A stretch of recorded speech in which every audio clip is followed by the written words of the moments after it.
Abu Bakar As-Siddiq adalah khalifah pertama umat Islam yang terkenal dengan kepemimpinan inspiratifnya pada saat memimpin umat Islam.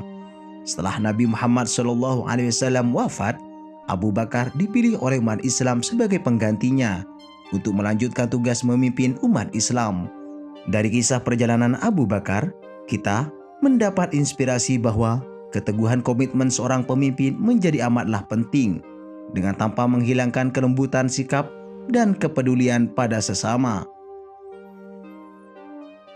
Abu Bakar As-Siddiq lahir di Mekah 2 tahun sebelum Rasulullah lahir, sekitar tahun 573 Masehi. Ia adalah laki-laki pertama dari kalangan dewasa yang beriman kepada ajakan Rasulullah. Abu Bakar juga satu-satunya orang yang menemani Rasulullah dalam perjalanan hijrah menuju Madinah. Awalnya, Abu Bakar sebagai pengusaha yang sukses di Mekah. Namun, setelah Nabi Muhammad mulai menerima wahyu dan mendakwahkan ajaran tauhid, ia beriman dan menjadi pengikut setianya. Pada akhirnya, Abu Bakar tak hanya sekedar menjadi seorang sahabat dan menjadi khalifah setelah Rasulullah wafat. Abu Bakar sekaligus menjadi mertua Rasulullah karena ia adalah ayah dari Sayyidah Aisyah radhiyallahu anha, istri Rasulullah. Dalam keseharian, Abu Bakar As-Siddiq dikenal sebagai pengusaha yang dermawan. Kedermawanannya tercermin dalam kisah pembebasan Bilal bin Rabah dari belenggu perbudakan. Saat Rasulullah membutuhkan dana dalam perang Tabuk, Abu Bakar menyerahkan semua hartanya untuk kepentingan perjuangan Islam. Abu Bakar menjadi satu-satunya sahabat yang menemani Rasulullah saat hijrah di tengah ancaman bunuh dari kaum kafir Quraisy. Ia juga ditunjuk oleh Rasulullah sebagai imam sholat bersama sahabat saat Rasulullah sakit menjelang wafat. Hal ini menunjukkan dedikasi dan kepercayaan besar Rasulullah terhadap Abu Bakar, sekaligus juga menjadi sinyal kepemimpinannya setelah Rasulullah wafat. Abu Bakar memimpin umat Islam di tengah kegoncangan dan ketidakstabilan umat Islam sepeninggal Rasulullah. Di internal, Abu Bakar harus menghadapi ancaman perpecahan dengan munculnya kelompok-kelompok yang keluar dari Islam atau murtadin, termasuk para penolak membayar zakat di beberapa tempat di luar Madinah, serta munculnya pengaku Nabi bernama Musailamatul Kadzab.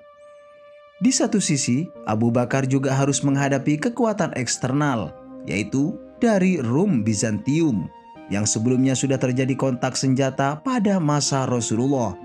Perang Mu'tah menjadi momentum persinggungan pertama dengan Rum Bizantium, yang tentunya bakal mengarah pada ancaman stabilitas keamanan Madinah setelah Rasulullah wafat.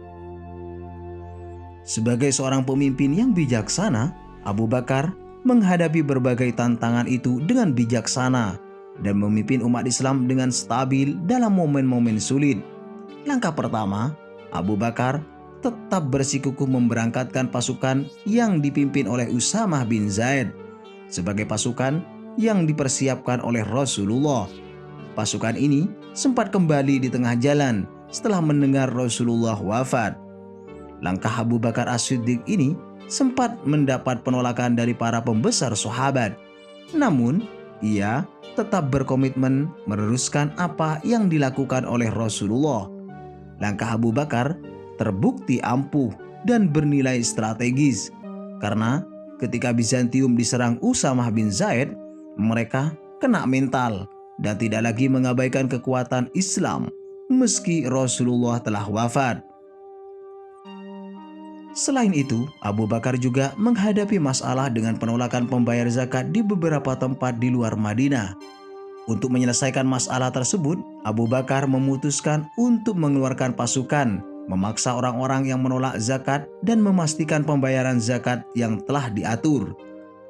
Langkah taktis Abu Bakar ini ternyata sangat ampuh dalam upaya menghimpun kembali kekuatan umat Islam, serta dapat memobilisasi mereka untuk menegakkan kembali agama Islam dan memerangi kelompok-kelompok yang merusak keamanan dan stabilitas umat Islam. Melalui Panglima Khalid bin Walid, kelompok Musailamatul Kadzab juga bisa ditumpas dalam peristiwa Perang Yamamah. Ketika kekuatan Islam sudah dirasa stabil pasca Perang Yamamah, Abu Bakar langsung mengirim pasukan untuk menyerang kekuatan Persia dan Rum Bizantium. Di bawah komando Khalid bin Walid, pasukan bergerak menuju Irak, sebuah daerah yang dikuasai oleh Persia. Abu Bakar juga mengirim pasukan yang terbagi menjadi ke empat wilayah, seperti Homs, Damaskus, Yordania, dan termasuk Palestina yang saat itu dikuasai oleh Rum Timur atau Bizantium. Meski pada era Abu Bakar As-Siddiq Palestina belum bisa direbut oleh umat Islam, upaya pengiriman pasukan telah menancapkan pengaruh kuat bahwa kekuatan Islam memiliki eksistensinya di dunia militer. Jalan menuju kemenangan melawan dua imperium besar penguasa dunia saat itu, Persia dan Romawi, mulai terbuka. Hingga saat Umar bin Khattab menjadi khalifah yang melanjutkan perjuangan Abu Bakar As-Siddiq, pasukan Islam bisa merebut Palestina dari kekuasaan Rum Bizantium. Secara keseluruhan, Khalifah Abu Bakar As-Siddiq adalah pemimpin yang bijaksana dan efektif dalam mengatasi berbagai tantangan yang dihadapi oleh umat Islam pada masa itu. Di tengah ketidakstabilan dan ancaman yang serius, Abu Bakar mampu mempertahankan keamanan dan stabilitas umat Islam serta membawa keberhasilan umat Islam di masa depan.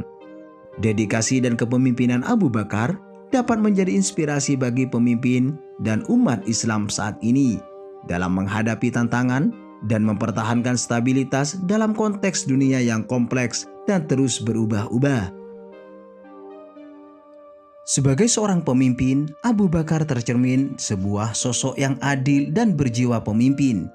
Ia sering melayani umat Islam dengan kebijaksanaan dan kelembutan.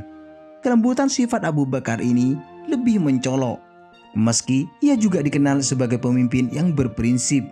Ini terlihat dari keputusannya yang tetap mengirim pasukan Usamah bin Zaid, sebuah pasukan yang telah dipersiapkan oleh Rasulullah ke Syam, dan saat pelebaran Masjidil Haram dengan membeli tanah warga, tetap mengganti pembelian tanah meski mereka menolak. Terbukti, kebijakan-kebijakan Abu Bakar selama masa pemerintahannya mampu menciptakan stabilitas di wilayah yang telah dikuasai umat Islam. Di antaranya, ia menerapkan perubahan sistem perpajakan pada masa sebelumnya. Ia juga berhasil membangun kesadaran keagamaan dan kesadaran nasional untuk memperkuat kesatuan umat Islam. Ia juga mengirimkan pasukan penggerbekan ke seluruh wilayah untuk memperkuat keamanan dan pengawasan terhadap seluruh wilayahnya. Kontribusi Abu Bakar dalam membangun umat Islam sangat berarti dan masih dapat dirasakan hingga saat ini.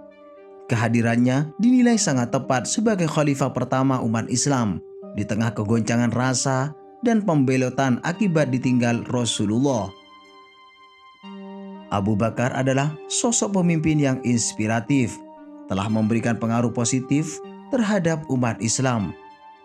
Kepemimpinan Abu Bakar juga mengajarkan bahwa seorang pemimpin harus memiliki kemampuan mengelola dan menjaga keseimbangan antara kepentingan pribadi dan kepentingan umum.